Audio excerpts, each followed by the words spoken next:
Hello, everyone, and I want to welcome everyone today to the Mini Storage Messenger Self-Storage Webinar Series. I'm Keith Rawson, Social Media Manager of Minico, and I'm delighted to have you in the audience today. This is one of several informative webinars planned for self-storage owners, operators, managers, investors, developers, and other industry professionals. The sponsor of today's webinar is PhoneSmart and is presented by Tron Jordheim. Tron is the COO of PhoneSmart, a sales and support call center serving self-storage businesses in North America. PhoneSmart has created more than 750,000 reservations and leads for its self-storage clients in its 10 years of business. Tron is also the founder of the PhoneSmart Hawaii Unconference, a gathering of self-storage VIPs. This year marks the 32nd anniversary of the Mini Storage Messenger, providing the self-storage industry with in-depth news and information. Each issue of the Messenger offers cover stories and feature articles on the most timely industry topics and trends.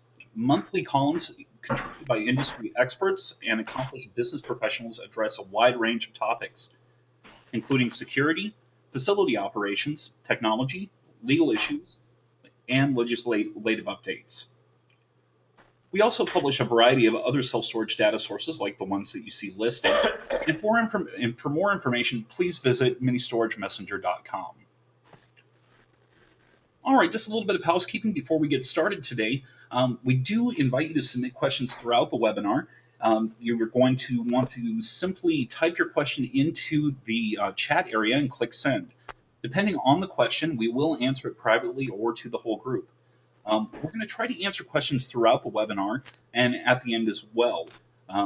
The entire presentation should take about 45 minutes, and then we'll reserve the last 15 minutes of it for the question and answer session. Now at this time, I want to go ahead and turn things over to Tron. Tron, how are you doing today, sir? I'm great, Keith. How are you? Thanks for putting this together. It's a pleasure to be here with everybody from the world headquarters of PhoneSmart in Columbia, Missouri. And I've got a group of experts with me today, some of the crew here from PhoneSmart, and I'm going to quickly introduce everyone to you. We're going to do this as a bit of a roundtable discussion. The folks with me today are involved in training, quality control, call analysis, and analytics. And so I think it'll be interesting to toss some of these ideas around. So we have with us Julie, Nate, Clarence, Kim, Evan, and Joel. So if we get a little loud, forgive us. Sometimes we do crack each other up. So welcome, everybody. Hello. Hello. All right. So we're going to talk about how to take customer calls. The lifeblood of any business, and particularly storage businesses, the lifeblood is the telephone. One thing I've noticed looking over some stats recently for our parent company, StorageMart, is actually the number of people who say that they pick up the phone and call first before they rent is actually going up. It's gone up from about 60% to about 65%. So what that means, even though there's all sorts of cool technologies and cool self-service methods for getting a storage unit, people still like to pick up the phone and call. So let's talk about some of our objectives here on what we want to accomplish in our call. What we're going to share with you today is some methods that we're developing and working on here at PhoneSmart, because the only thing of real value we have to offer our clients is the quality of the phone calls we take. So we spend a great deal of time working on that. We're also getting ready to launch a service for other storage operators where we will provide the call analytics, commentary, and training for them on their call quality. So this seminar is not only educational, but it's also a bit of an advertisement. So I'll try to keep the advertising side to a minimum. So our objectives today are how to know how you sound. Right? If you don't know how you sound on the phone, it's hard to say whether you like it or don't like it. And then how do you identify a quick win? because in any kind of program where you're looking for improvement, you need a quick win to get a little bit of wind in your sails and to get a little motivation to move forward. And then how can you quickly and easily train for and enforce new behavior? So that's what our objectives are today. So the sort of the frequently asked questions of all of this is, how to identify how do we sound, right? So how do we approach that? How do we even know what to listen for? How do we know if we're listening for the right thing? And how do I implement change? So I'll just make sort of a general comment here. Many of us in the storage business have been through cycles of secret shopping or training and so on. And we've done many variations of that here at PhoneSmart too. And what we don't want to do on today's call is talk about how to create a whole long checklist of do's and don'ts. What we want to do is to listen for the right thing and implement change. So let me ask Joel first of all, how do you identify how do we sound? Because Joel's team listens to something like 8,000 phone calls a month. So how do you go through that process, Joel? Well, what we do is, of course, we have a team that, first of all, knows, one, what to listen for. I think that team needs to, one, understand exactly those small checklists of what is good and what is necessarily not so great, and who to maybe pass that information on to. So those people need to be trained and make sure they understand exactly, what is required in order to, give a thumbs up or a thumbs down on what they do here. Right.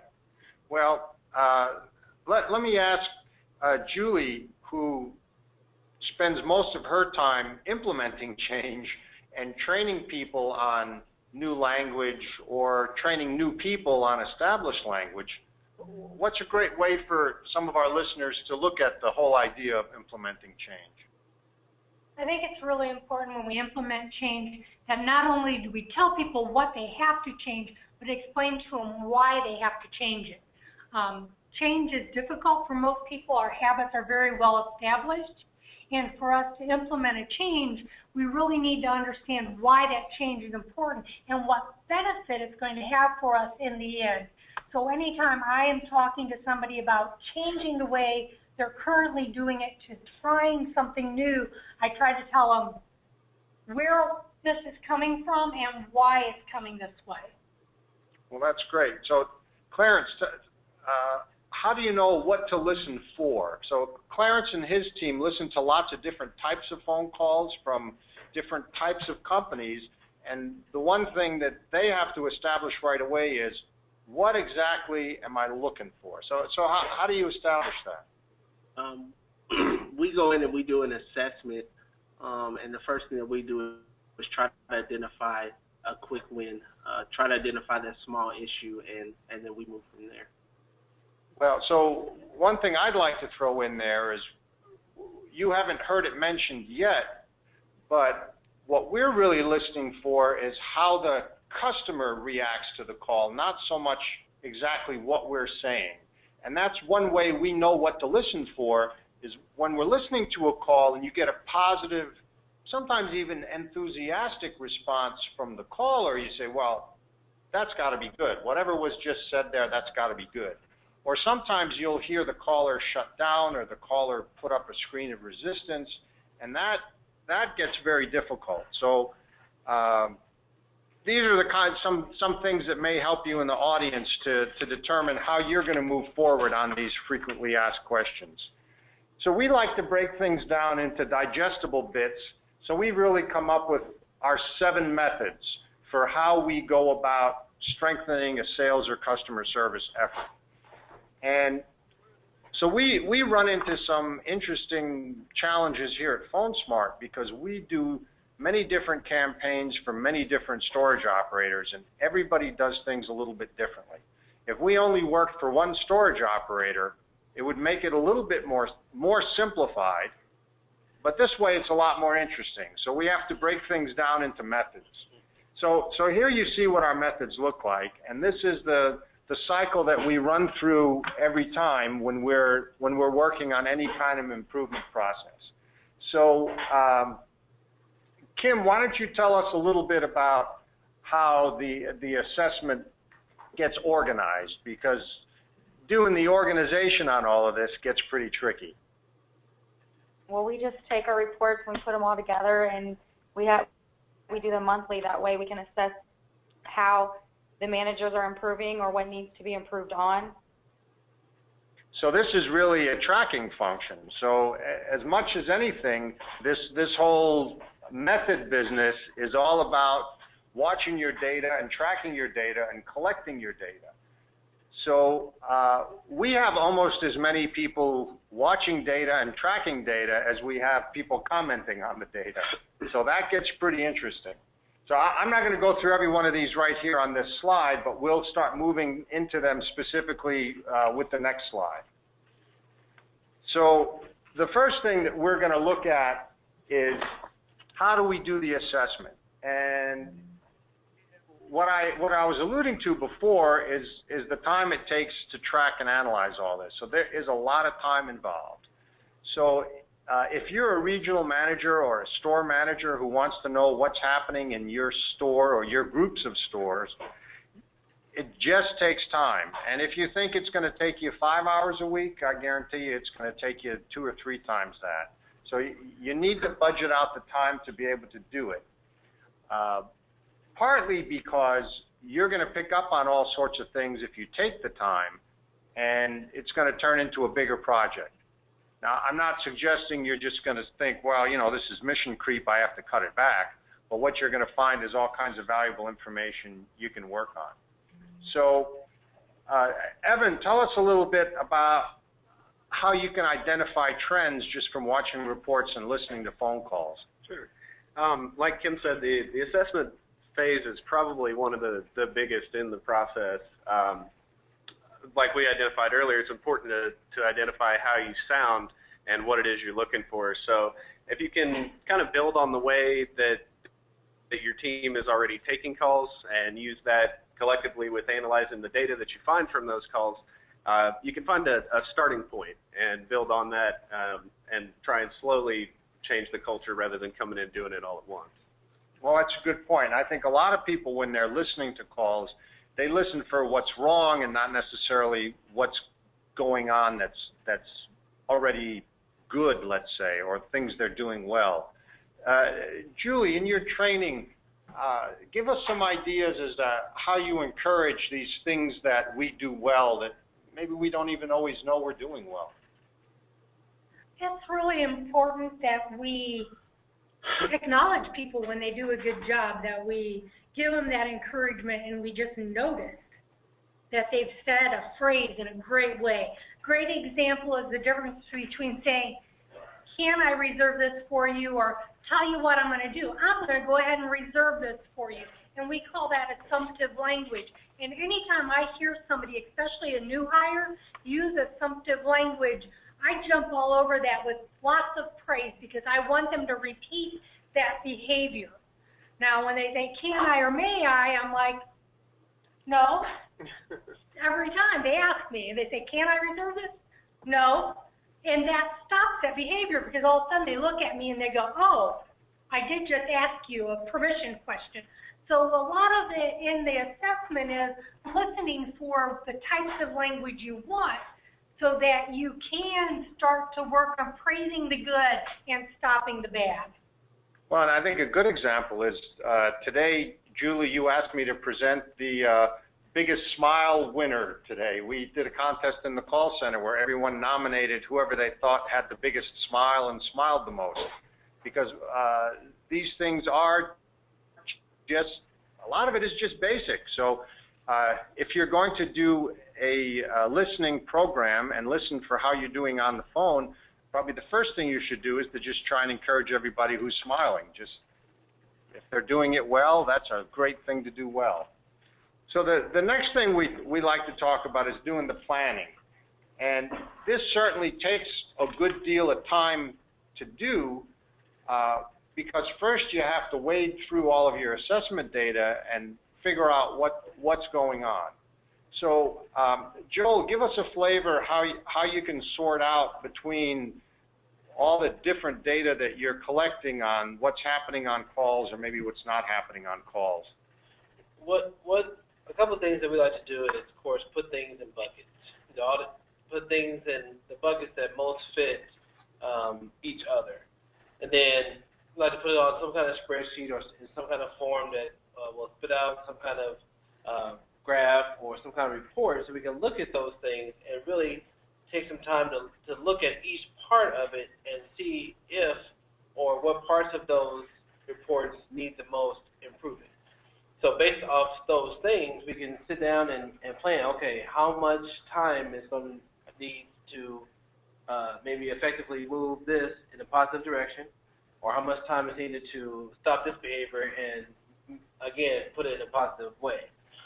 So taking the time to look at everything first before you try to act on one thing, because you don't want to act on something and realize that maybe that is not the most important thing at the time, and then you end up wasting time and moving towards something that's more important that you can maybe fix now quickly. And then again, as Julie said, build on that to keep it moving forward. Yeah, Nate, let me ask you a question. You've worked in sales and customer service for quite a while before getting on the analytics side of things. You worked in the call center. How did you know what your strengths were when you were on the phone, and how did we hopefully help you develop that? A couple different ways. First of all, just hearing what the customer is saying back to you. If you're saying something to them and you know what's working for that, obviously in the winning side of achieving a reservation or a lead or something to help that manager in that store. The second is coming back from your coaches, the ones that are listening to your phone call, telling you exactly what you did wrong, what you did right, expounding on that to help you achieve your ultimate goal, which is reservations, leads, a positive influence on your store. Well, great. One thing on this slide that you can't emphasize enough is a drastic change is not always necessary. And I love to talk about what McDonald's did when they started asking this question about fries. I think their quarterly numbers jumped 20% or something when they figured out how to ask that question. And we've seen the same thing happen in various initiatives we've had where we've figured out a good question and started asking it and immediately seeing improvement performances. But you can't just throw it out there willy-nilly, so you have to have a strategy and a plan to execute how you're going to go out there and do it. So Julie alluded to one of our sort of core missions, which is to get everybody to use assumptive language. And it's not a strategy to say, hey, we're going to get everybody to use assumptive language. That's not a strategy. That's a goal maybe. So how do you go through then and develop an evaluation system to know that it's an assumptive phrase or it's not an assumptive phrase? And if it is an assumptive phrase, how does someone get back with the salesperson and say, great, here's an assumptive phrase, way to go. If it's not an assumptive phrase, how do you then go back and nip it in the bud? So Evan, talk a little bit about some of the execution techniques that seem to work in this. Sure. Basically, with the assumptive language, the idea is to not give the customer the option to just say no. Kind of what Julie mentioned earlier. If you're not using assumptive language, a customer can say no, and the conversation pretty much stops at that point. So with the evaluation system, once that's in place, we kind of give – it's really a yes or no question. Did the rep give the customer the opportunity to just say yes or no, or did they use an assumptive phrase which requires the customer to either, one, respond positively, or two, if they respond negatively, to follow up with why they did so? So when you implement the training of that, of course, you can tell from the evaluations and listening to the calls whether or not it's being done or not or being practiced. But, webinars, classes, examples, cheat sheets are all tactics that we use to enforce it. And then, of course, reinforcing using it as well. When they use it, you got to give positive reinforcement to encourage that behavior. Okay. Clarence, why don't you talk just a minute about how someone can go in and set up their own evaluation system for just tracking what's going on, because we've done this a few times. Couple of different steps. Going back to what Evan and Julie and a few others have said, the very first thing that you have to do is make sure that the managers understand what assumptive language is and what's not assumptive language.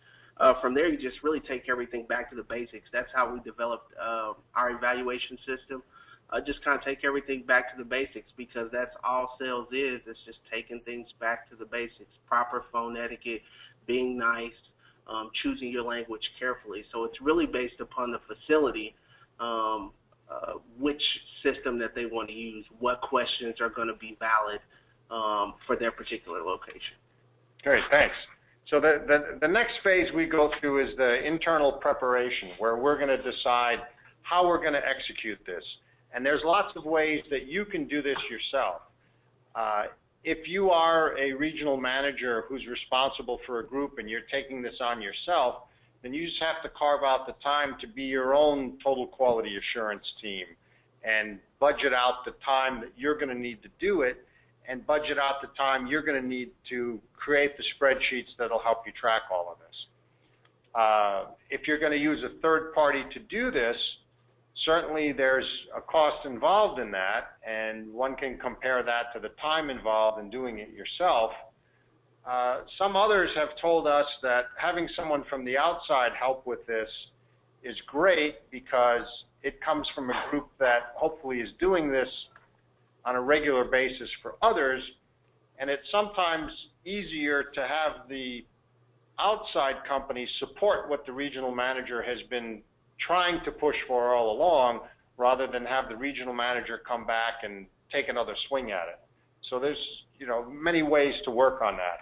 But it takes time to prepare and have your plan in place, because you don't want to go off unprepared, because then you'll either get too much information, you won't know what to do with it, or you'll attempt to change some behavior without really some basis of doing that.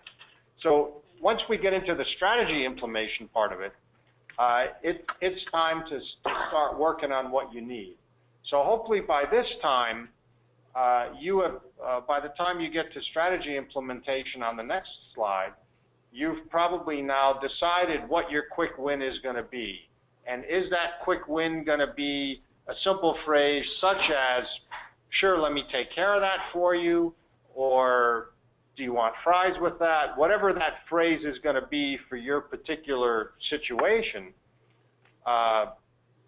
people learn in a lot of different ways. And I'd be curious to hear from Julie how she approaches all the different trainees that she works with, because everybody's got a bit of a different style. Could you comment on that a little bit?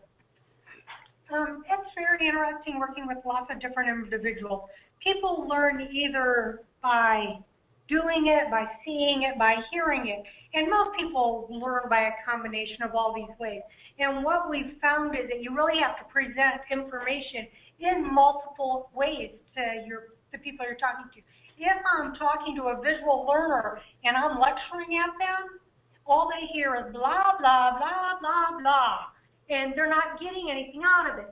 But if I have them write it down, or I write it down and let them read it, now they're seeing it. So for some people, having them write their scripting out helps them. For other people, they just need to practice it. They need to say it to remember it. So, and sometimes you just got to do all of it with everybody so that you get all the methods in there, whether they got to do it, hear it, or say it. All those methods help people in retention. Right, and so what we're doing today is sort of akin to the webinar lecture part of a learning process that we also might do with sales reps or with clients. But the live classes and the role playing are so important, and you can't do enough of those two things. It is tough sometimes to make learning fun, because what you're often doing is you're trying to eliminate some behavior that's maybe not so great while you're trying to encourage a new behavior. But if you can't get a chuckle out of the people you're dealing with, or you can't chuckle yourselves when you're trying to train, it does make the learning a lot less effective, that's for sure. Which is one reason why comedy is so powerful at so many things, because when you're laughing, you absorb a lot better. So I see a few smiles at the table. So getting to work first starts with the audits. And Clarence, maybe talk to us a little bit about how an audit situation is set up and how that kind of comes to be. So the audit does several things. The audit, number one, builds confidence back into the employee to try to boost morale. The very first thing that we try to do is find everything that the manager, representative, or whoever did right on the call. The second thing that we do is identify where the weaknesses are, and we elaborate on that a lot. Here's where the weakness is. Here's why it's weak. Here's what it could have been. And that's what we talk about throughout the evaluation. It's more of an empowerment, again, like Julie said, allowing them to read what is actually going on. Right, and this is a place where you can keep score every time they're doing the behavior you're trying to encourage. You can keep score and let them know that, of the 20 calls you audited, on 90% of them you said, sure, let's go ahead and get that taken care of for you. So we can see the new habits starting to take shape and starting to take form. And it's, of course, a really good place to try and make sure we don't slip back into old habits, because I don't know how many of you have gotten on a new eating plan or a new exercise plan or a new book reading plan or something like that, and you get into it for a few days, and then you get interrupted for whatever reason, and then a week passes and you go, wasn't I getting on a new plan here? What happened to that? And that's exactly the same thing that happens in sales work. So that's why the audit's so important, to make sure that things are consistent. And then, as you see on the next slide, the big portion of it is to report and to analyze. And maybe, Joel, you can talk a little bit about this, because you're creating lots of different reports that analyze all kinds of different things. And we're often then looking at the reports to decide, well, what of this is actionable for the short term? What is this that's interesting for the long term, and so on? And then, on we go. So what do you think, Joel? Yeah, the good thing is that the more information you know, the better. With that said, you can have a buffet of information and sometimes not know what to do with it. So you have to organize it and make sure it makes sense. So the first step is just to make sure that your reports make sense to whoever's taking the analysis. And after you look it all over, and you can decide what again is your weakness or strong point, you can build on that. But again, if you show a representative or a manager or whoever is answering the phone their scores and maybe a trend, I, for one, don't like to see a downward trend in anything I'm doing. But if I'm seeing an upward trend, that boosts my confidence and boosts my morale.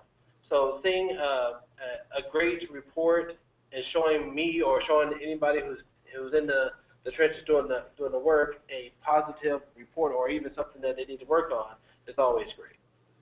Yeah, and probably everybody is in data overload mode, because there's so many programs that track so many things, and then to be able to isolate exactly what you want to look at.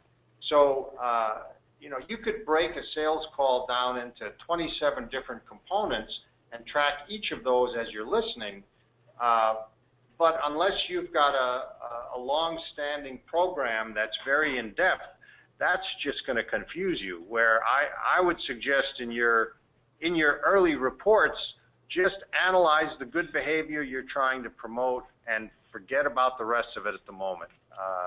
Hopefully you're going to be in business for a long time, and you can always work on something else next month or next year. So, and then the next thing we want to do is just to review everything that we've done. because you don't always run down the right path when you select what you think is going to be a quick win and you go and train it and report it and analyze it. So you want to see what actually happened there. And there's a lot of different ways of looking at that. Certainly, increased business is one of those. We like to look at conversion percentages of our sales reps here at PhoneSmart. And so what that means is, how many bookings or leads did you create from rental inquiries? And if we see a positive movement in that ratio after some sort of change of behavior or change in language, that gets us really excited. So, and just to give you an idea of how powerful these changes could be, we took one of our clients and ran them through this process, and they found a 7% increase in closing ratios of leads to actually rentals. So from some phone calls to leads and bookings all the way down to rentals, they had a 7% boost. That is a big number. So our next goal is to say, okay, great, so how do we not lose that increase, right? We want to continue working on what worked and what brought us that positive result. And then how do we find our next quick wins? And did everyone understand what actually happened there? Are there more people than just, me and Julie and Kim who say, wow, that was great, we did good? Does everybody in the organization understand what just happened? We've boosted conversion rates. Why did we do it? How did we do it? And then what's the next thing that we're going to work on after that? So it's a great idea to go ahead and create a seasonal or regular training program, one, to let your people know that we're always training, we're always listening, we're always looking for improvement. People who are in the habit of learning and improving stay in the habit of learning and improving. So we do see some people who will do some short-term projects and then stop for a while, and it does sort of interrupt the flow and the mood of the training and the improvement process. So I would recommend that you get started some way or another figuring out how you sound and what you're listening for, and then analyze it, report it, and then keep on moving. So, Keith, do we have any questions from the crew or anything that you'd like us to clarify? This might be a good time. Absolutely. What we do have, Tron, is with as far as getting employees to buy in on taking calls. How do you go about doing that? To get buy-in on the training side of it here, on the improvement side? That's it. That's correct, sir. Yes.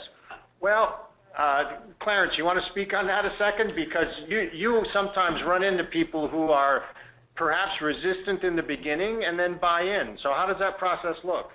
We actually have that issue. Have had that issue more than a few times. Actually, we had that issue this morning. And a part of it is just before you even begin your training, sitting everybody down and say, listen, we're not trying to come in and step on your toes. We only want to improve what we're already doing. I think a part of that starts from rebuilding confidence into the employee. That's how you're going to get them to buy in, is rebuilding confidence, explaining the whole process. We had a client where we didn't explain the whole process, and we fought managers and regionals for a whole year. So this time we took a different approach where we explained the process, we explained everything that we were going to do. The process for some managers was still non-understandable, but for most of them it really did play a big part, and we've got a lot of positive feedback from that. Well, one thing that works really well is to let people listen to their own phone calls. And after they've listened to their own phone calls, they're going to understand where they sound awkward or where the conversation wasn't smooth or where they maybe lost rapport. They'll also understand where they sound really great and where they're getting really great responses from the person they're talking to on the phone. And that will help them, one, understand, hey, everybody can improve even if you're doing well. And number two, all the things you already have going for you. Because, and number three, you know, there is room for improvement. What we find a lot of times, and no matter whose calls we're listening to, is we find a lot of times that the salespeople are very knowledgeable and friendly and helpful and caring, but they don't have a sales system that they can use to keep the call on track, to keep the sales flow in process, and they don't often have a good way to help that person make a decision. And because of that, sometimes the call gets a little awkward, or the potential renter doesn't feel like they're getting what they need, and then it all kind of falls apart. So listening to the phone calls and explaining the process in some detail, those really help to get buy-in from everybody. How often do your reps train? Is it a monthly thing? Is it something that they just go through when they're first hired? What's your process as far as training is concerned? Well, so that's a good question. They go through a lot of training and modeling and mentoring and role-playing in the beginning, and then moving forward, we listen to everyone's phone calls periodically throughout the month so that we have an opportunity to make corrections where someone's missing something or starting to slip into some incorrect behaviors.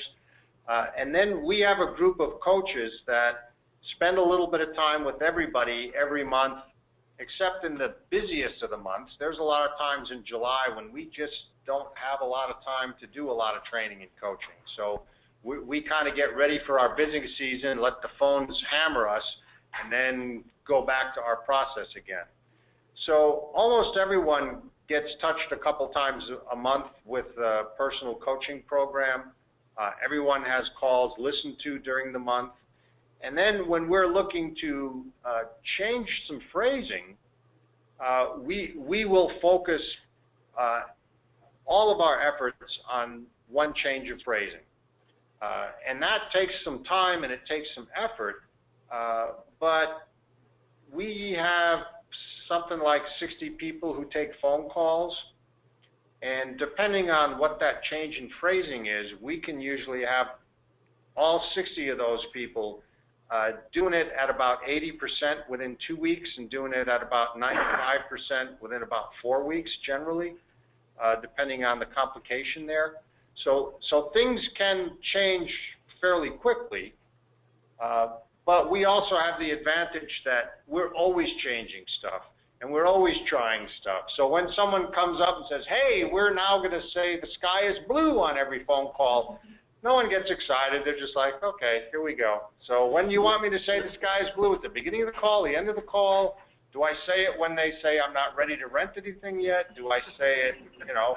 And then we work it out, and before long, everybody's doing it. Excellent. Now, Tron, you mentioned a new product. What was? Could you tell us a little bit about that? Well, we're taking the analysis and training work that we do internally, and we're packaging that for others in the industry so they can hire us to do this work for them. And this is our 7 Methods program.